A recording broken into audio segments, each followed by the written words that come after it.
એટલી બધી મજા ન હોય તો દવાખાને દેખાડીએ ને જાની ડોક્ટર ને. દવાખાને તો જઈ આવો, પણ દવાખાને જવાના મારી પાસે પૈસા નથી. અરે પૈસા ન હોય તો હું તને આપું, જા બતાવીએ ને હારું થઈ જાય.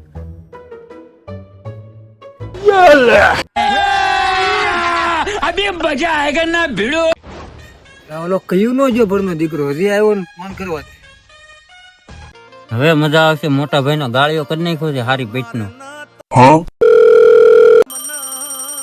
કોણ છે?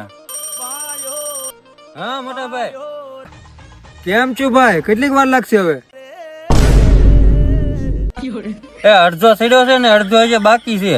હા તે હારું હાલ, તું વેલા હાર આવજો. ડુંગળી પાણી વાળવાનું છે હજી. ગજબ ટુ